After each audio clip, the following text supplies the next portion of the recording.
Greetings, Scott. This is R.S. Barker. I thought I would do a brief video tutorial for you that might help you out with your Civil War era map issue, deciding you said on how to texture colorize it. There's a couple different ways you can go about this. If you're looking for, we're going to jump over here to PaintShop Pro. And I'm also going to open up the program in question that might help you at least with maybe getting some textures or colors that complement each other. It's called Magic Matching Color. And when you first open it up, um, you're going to be presented with this red, green, and blue bar that you can slide back and forth to different color selections. And the nice part about this is the color that these three, the red, green, and blue, combine is over here on the right hand side, but the colors that appear down at the bottom here are complementary. Everything kind of matches and flows together. So now granted, this is more, actually this isn't a bad selection right here, so we're going to go ahead and go with these as just pretending this is what you want to use for your Civil War. If you go into HexDraw and you're on the terrain tab, you can create, we're going to go ahead and create a new terrain here, and now you can do it one of two ways.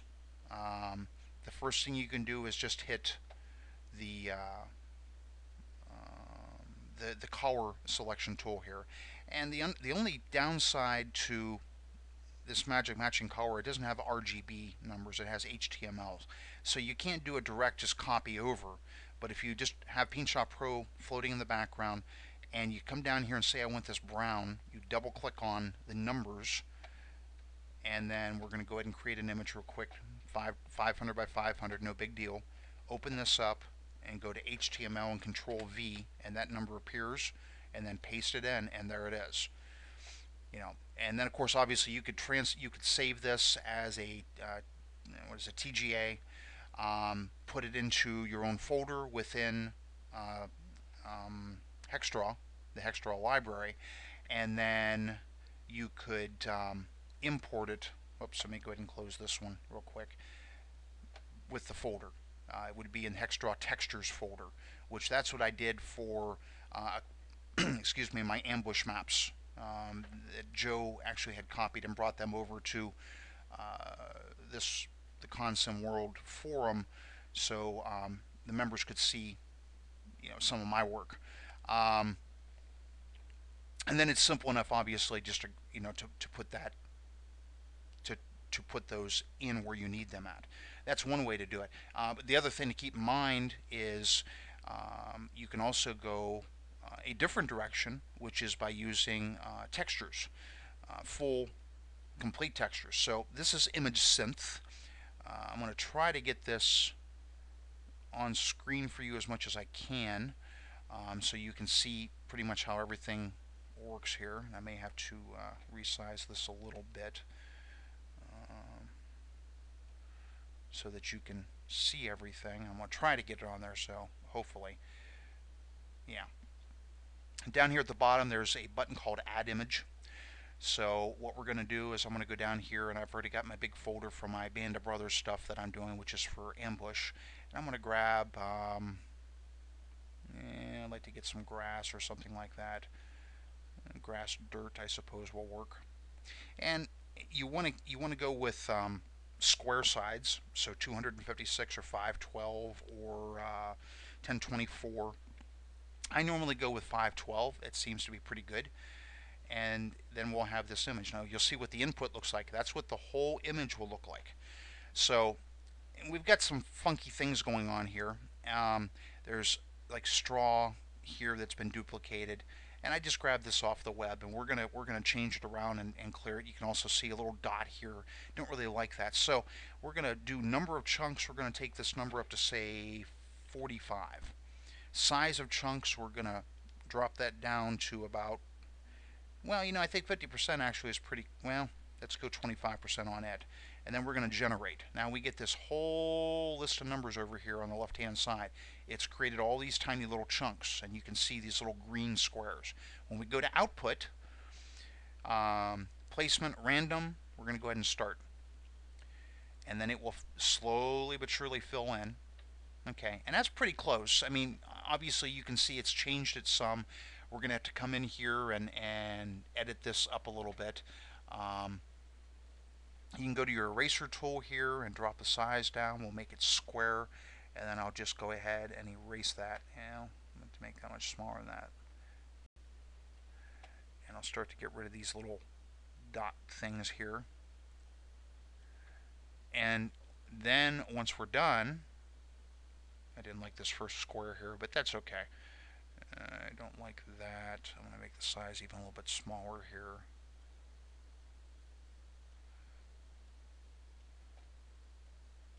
And that's not too bad. We'll go ahead and hit start again, and that will fill this stuff back in. And we got a couple rocks here that are identical. So we'll go ahead and again do that. This is the rocks we don't want. You know, you're trying to make a tileable image that looks natural. And for our purposes, for this demonstration, that works pretty well. Just checking my time here on this. So when it's done, you can then go ahead and save it. We'll go ahead and click on save, and then it's going to ask you for an output type. You can save this as, I'm pretty sure it's TGA is the file size or the file type. It's either TGA or PNG. I don't remember off the top of my head. It's been a little bit since I've worked with the library within HexDraw. You know what? I can go ahead and pop that open real quick and see. I don't know if it actually says it. Okay, bitmaps, JPEGs, TIFFs. I must have been thinking of something else.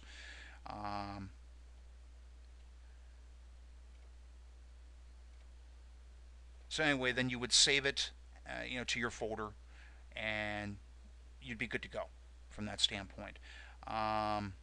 And then the last thing within HexDraw itself that you can do,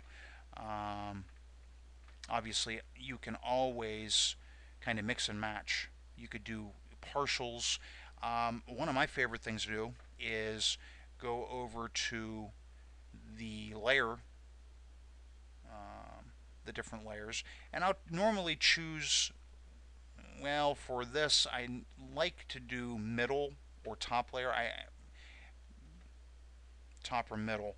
I don't normally like to do underlay.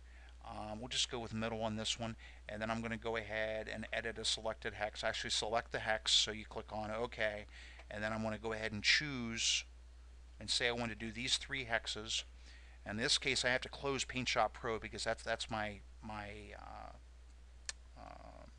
default paint program. And now once these are selected, I click on Edit Selected Hex, open an external image editor, PaintShop Pro opens up, and of course now I can go ahead and paste in a specific texture if I'm doing like a rocky outcropping, or something else for that matter. Now obviously as well, and when I open that back up, we now have that texture. Even though it's blank at the moment, you can see it, it's right there. We're going to go ahead and delete that. And of course the other thing that you can do is you can go onto the hex side and you can import those same textures and use them to outline your regions, to split them, to give different heights and everything. I hope this helps a little bit with your situation with the Civil War maps. I'm not a Civil War buff myself, but I certainly know what it means to try to get textures that are appealing to the eye. But I really found this magic matching color. If you go visit program website, it'll load here. Hopefully, we got about 45 seconds before I run out of time. And the site is www.matchingcolor.com. And like I said, I don't even remember what I paid for this anymore. I've had it for a little while. So anyway, I hope that helps, Scott. And if you have any other questions, you can certainly post them there, or we can take this off board, so we don't take away from Joe's forum discussion. So take care and hope this helps. Ciao.